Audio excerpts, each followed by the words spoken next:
Hey everybody, how's it going? Today I'd like to answer some questions that I received from a student newspaper.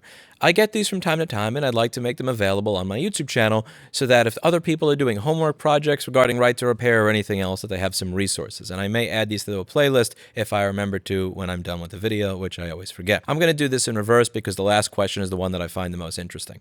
Many people think that throwing things away and buying new things could fuel a strong economy. Do you agree with this? Why or why not? No, I strongly disagree with this. I don't like that idea of judging economic productivity or value purely by people spending money on something new. So for instance, let's just take an example with houses. Let's say that we live in the future and it's very dystopian. It's the complete opposite of right to repair, where if the windows crack on your house, you need to buy a new house. Let's just say that's the case. If the windows crack in your house and you need to get a new house, the real estate agent is very happy. They're getting more business.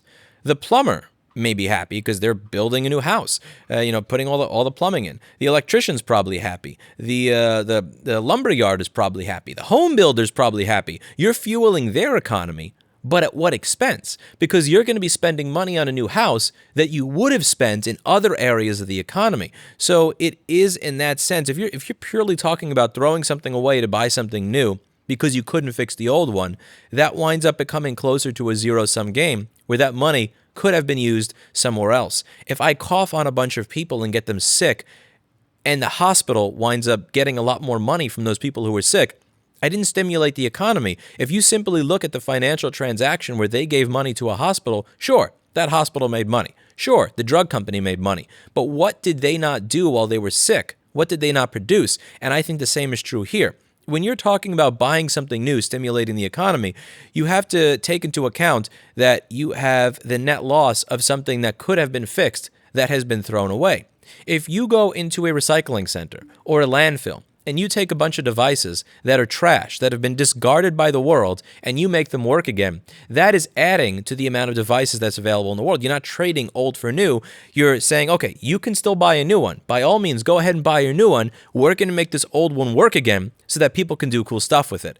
So if I go to a recycling center and I pick out 100 items that would have otherwise been completely discarded, and I make them work again, and I make those devices available to people that cannot afford a new one, that's now 100 people that can use that device to produce products and services in the economy that they otherwise would not have been able to produce. I don't believe in this zero-sum game-ish kind of nonsense where you're fueling a strong economy by forcing people to throw things away, by not allowing them to fix the old ones so that they buy new ones where they spend money. Because if that theory worked, again, apply it to a house, throw away your old house because the windows are bad to buy a new one. It doesn't stimulate the economy because you've made that person more broke, and you've also discarded a perfectly good house, which is not a net improvement for society. Now, obviously, this as an analogy is pretty extreme, but I'm trying to take your principle and apply it in that extreme way to demonstrate why I believe that theory does not work. To be clear, I have no problem with you purchasing a new device. I'm simply against restrictions that keep you from being able to make that old device available to the economy, again, in a useful way. There are many devices that get thrown away that would have been simple fixes that we are not able to fix because we don't have access to what we need to be able to make them work again, and that is a giant waste. I think we'd have a better overall economy if people who wanted to buy a new one had the choice, the option, and the ability to do so, yet their old one was able to be made available to people in the economy to be able to utilize those devices to create new products and services that we all love. What is something you are hopeful of as it relates to right to repair in the near future? I am hopeful that the people that I met at that Boston meetup group from a university that got into engineering because they said they watched videos on channels like this and EEV blog and everybody else, that when they grow up and when they get jobs, that they refuse to take part in anti-right to repair practices, that they either just say no, walk out, change the company culture from the inside, or start their own companies. If somebody got into electronics and engineering because they watched these videos and they found what we were doing fun while we were working on fixing things, I hope they remember when we would say things like, this is where we would continue doing the repair, here's why we can't, here's why it sucks. So that when they're in a position to be able to do something about it, they feel a personal incentive structure to do something about it because this was how they got into the field. What are the current barriers to getting more legislation passed around right to repair? 3 things. The first is the fear, uncertainty, and doubt that is spread by lobbyists for manufacturers and also lobbyists for trade associations that the manufacturers are members of. Stuff like it's unsafe, it's insecure, your data will get hacked, they'll install TikTok on your phone. Oh, they have the ability to do all this stuff already. We don't not make it available. They're all just lying. Typically, it is lobbyists just lying through their teeth. B, the fact that a lot of other hot button issues take precedent over right to repair, or take priority, I should say, over right to repair. So, for instance, immigration, healthcare, gun rights, COVID, infrastructure, inflation, systemic racism. There's so many other things that are battling out in legislatures every day that right to repair is like that little guy in a corner is like, "Excuse me, sir. Excuse me. Hey, are you able to listen to me for a moment?" While everybody else like, "Ah!" over every other issue. And the third is that many people aren't aware of it as an issue. They don't think it's an issue until the moment that they need something. Most of my customers, even today, have no idea the Nicolas Cage Lord of War crap show that I have to go through in order to get parts to fix their devices. They really just believe I just go to a website, hit add to cart, and that's it. They think that I just call up Apple and I get a schematic. I've gotten to the point of close to being at a 1-star review for not performing a certain repair on a very new device because they thought I was lying to them when I said I could not get a schematic to a new device or a chip that I needed to a new device when it first came out. Most customers don't believe that this is an issue. And most legislators don't believe it's an issue because they don't get it because they're not in our shoes. There was one school district that one of the co-board members of Repair Preservation Group, Justin Millman, was telling me about, where he said he couldn't get parts during a particular parts shortage to fix an iPad. And the guy actually thought that you could get screens from Apple. And Justin, not trying to step on his toes, not trying to tell him what was what, because this was a very stubborn individual that would have been very insulted if he corrected him, said, I welcome you to call Apple, and here's my number. If you're able to find screens, I will happily buy them and other parts. And yeah, he was very, very surprised that they told a very wealthy school district in Long Island, we have no interest in helping you with any of this stuff. If you want, you could buy a new one or use somebody else's products. So it's other issues existing that people seem to care more about. It's the fact that there's lobbyists that will lie disingenuously about the state of the repair industry on a regular basis and not engage in good faith arguments. And it's the fact that most people don't even think this or understand how this is a problem.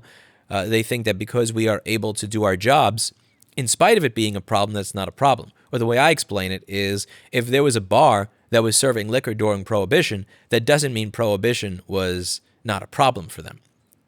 1. How does a company balance repairability with technological innovation? For example, what things could Apple do to make their devices more repairable without affecting the user's daily experience? One thing that I like to stick to are areas where it's 100% incontrovertible that it would not change the device at all in any way.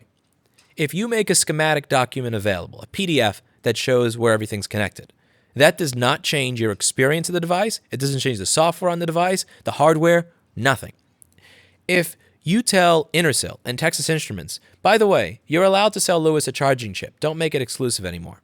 That does not change your experience of using the device. It doesn't change the parts using the device. It doesn't change, whether it's a thick or thin or anything like that. If you make part schematics and tools and diagrams available to independent repair shops and end users alike, that does not change the device at all. It doesn't hinder technological innovation. Now, if I were to say, I don't like the fact that the CPU is soldered to the motherboard, I want it to be in a socket.